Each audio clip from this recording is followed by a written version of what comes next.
Good morning and happy Wednesday, groovy citizens of Earth. Y'all, when I tell you I'm super excited, and you better believe it. So today was back day. Y'all know that Wednesday is just back day, period, end of sentence. But today was a beautiful day. Started out my deadlifts 170 for 10, then I went 195 for 8. 215 for 6, 225 for 5, 240 for 3, and then I hit the overload, 295 for 2.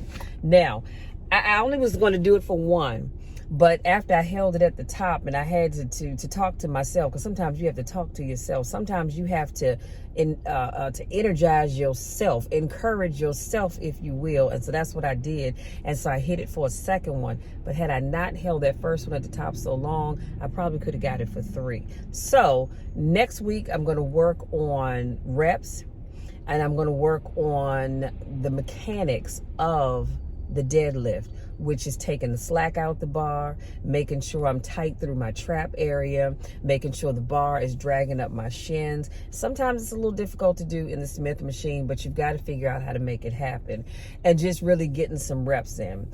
And then the following week, I will hit that 300. My goal is just for 1.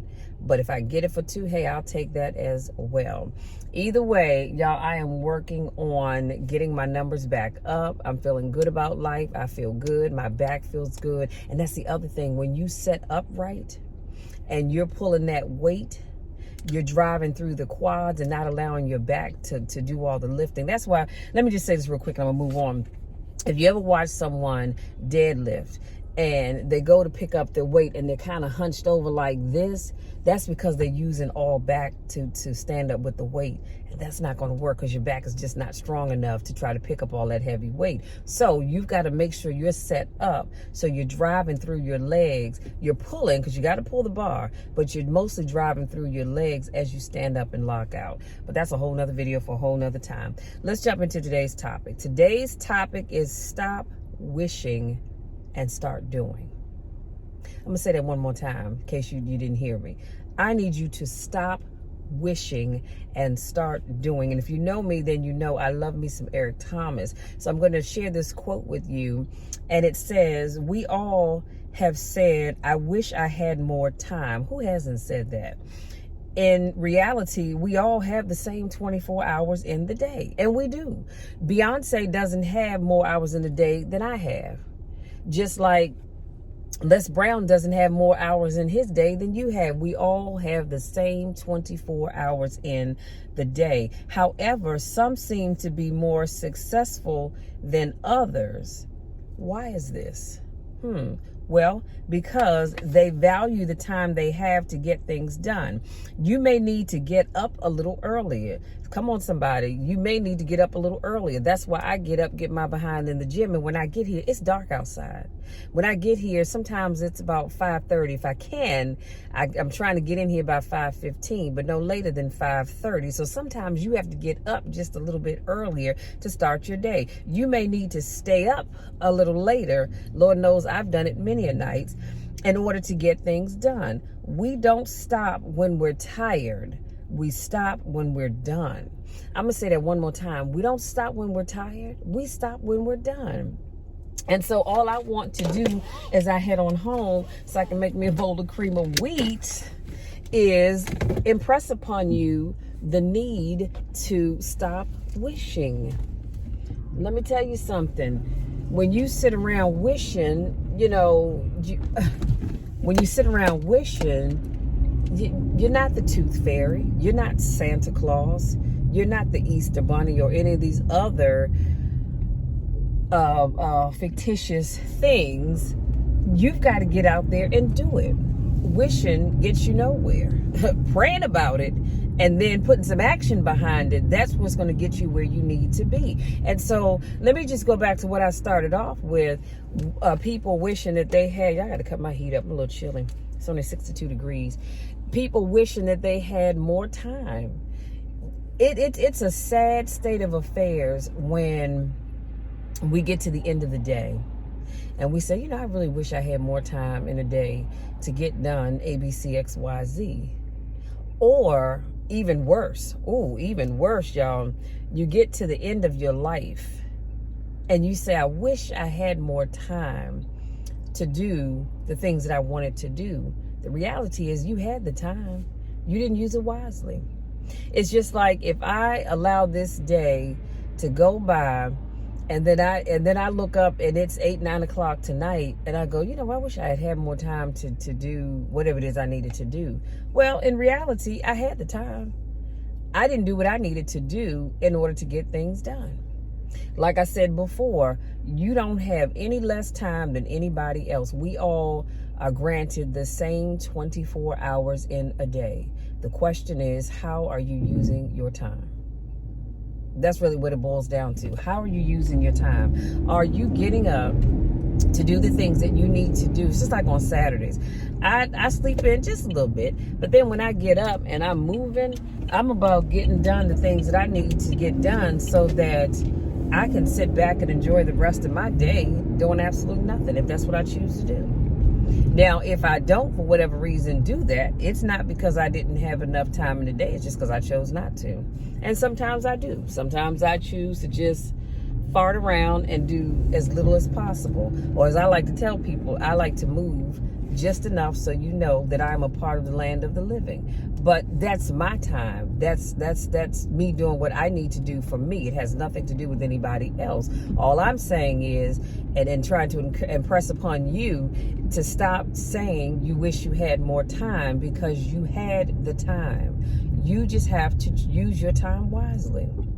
Stop sitting around, stop farting around, goofing off, and all that other good stuff. Any other words you want to use when you need to get stuff done.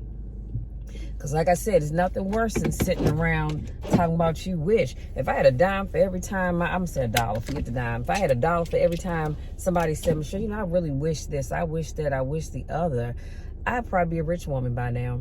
I really would be. But this is what I tell people when they come to me with their wishes. Now, here's two different ways you can look at that. Some people say, Michelle, you know what? I really wish I had the money to do A, B, C, X, Y, Z. And then there are other people that come to me and say, I wish I could do A, B, C, X, Y, Z. You know what I'd say to people? I listen, because I'm a great listener. Anybody that knows me knows that I'm a great listener. But I say to people, you know what? Well, let me ask you this. What are you doing to make that wish a reality? And more times than not, people will look at you and go, huh? And then my response is, if you can you can hear. What are you doing to make your wish a reality? See, because we can wish for stuff all day long. I can say, I wish I was down to a lighter weight. Let me just say that, okay? But if I don't put any action behind that wish, it's never going to happen. So I have to say that, okay, I wish that I were back down to a certain weight, and now put some action behind that. And make sure I'm eating right. Make sure I'm exercising.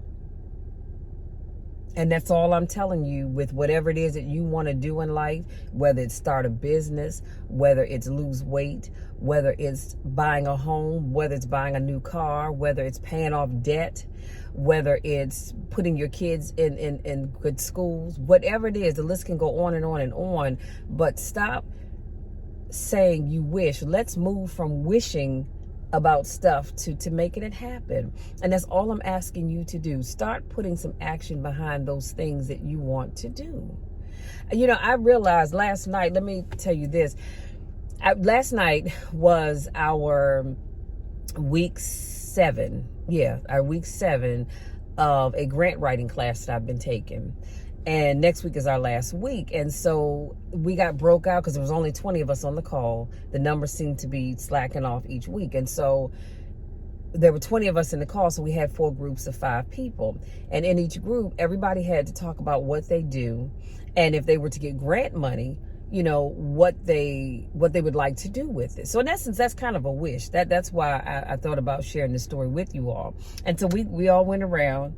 And I said my piece, and I introduced myself, and I let them know that I am a ministry leader at the Metropolitan Baptist Church. Well, I wear many hats because I'm also a deacon, but I'm a ministry leader And I give leadership to the Another Chance ministry. Now, many years ago, that ministry used to be called the prison ministry, because we had people that were part of that ministry that actually went in to the prisons and the jails and what have you to spread the gospel to those persons who were incarcerated. And so, of course, nowadays things are done a whole lot differently, and very few churches still do that, or I should say are allowed to do that. And so, they're saying, hey, if you want to support us, these are the things we need, not necessarily visitations, because they work with other agencies for that, and that's all fine and good. So with this ministry, I got to thinking about it, and I said, when I get to a place, I need to talk to Reverend Wood too, because I don't have a board. I don't have a 501c.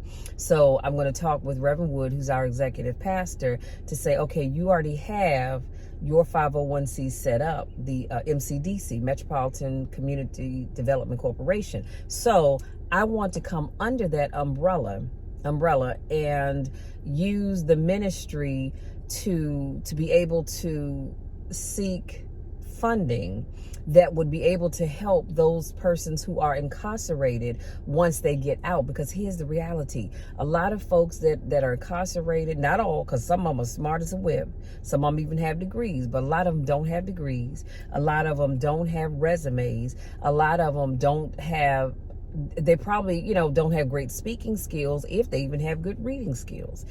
Again, not all of them.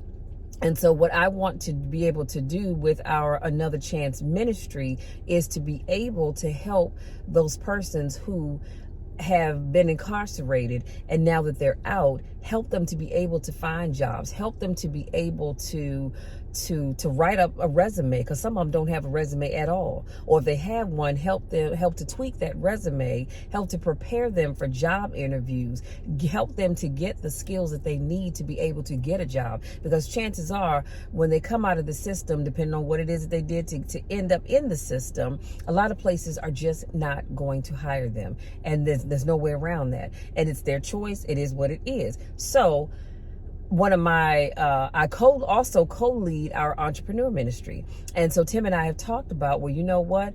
Our ministries can work together, because you're going to have some of those people that are incarcerated. They're going to come out into the real world. And because nobody's going to want to hire them, or nobody's going to want to hire them in a job that's going to pay them what they need to be able to live comfortably, they may have to look at starting their own business. And so my project would be able to work with folks to help them to, again, build up the skills that they need to start that business, help them with the resources that they need to start the business, because maybe they need some help in getting their LLC. Oh God, it's just so many other things go along with starting a business, whatever that business may be. It's just really about helping them to get started. And that's what my goal is. And so I pitched that to my group. And then the guy that's running the whole class, he said, okay, so he popped into every group. He said, now I want you all to figure out who had the best story, and that person's going to pitch it to the entire group. And so, of course, I was selected. I was like, oh my God. I mean, I was just flattered. I really was. I just shared that because I had been thinking about it. And now I'm going to go and put pen to paper and write all of that out so I can see what it's going to look like. And so there were 4 of us. It was myself, BJ, who is the chairwoman of our deacon board, another Michelle, and another lady who's a pastor of a church in Georgia, I think she said. But anyway, so all 4 of us gave our pitches for our businesses, and then the whole group had to vote on who they thought had the best pitch. And guess what? I ended up winning. I was like, hey. So I said all of that to say this: what I want to do started out as just a wish. I wish I could help people that have been incarcerated a little bit more to be able to better themselves, because they've done their time. But now I'm taking that wish and I'm putting some action behind it, and I'm going to make it a reality. Y'all, God is good, and I'm going to keep y'all post it, but that's my time. I need to go in here and get me something to eat. Y'all have a wonderful day. If you're new to watching my videos, welcome, welcome, welcome. So glad to have you here. If this is not your first rodeo, welcome back. Missed you guys. So glad to see you again. Y'all know the drill. You know the spiel. I love each and every one of you to the moon and back. There's nothing you can do about it. And I also love you even when nobody else like you. Let's stop wishing and let's start making it a reality. Till next time, take care.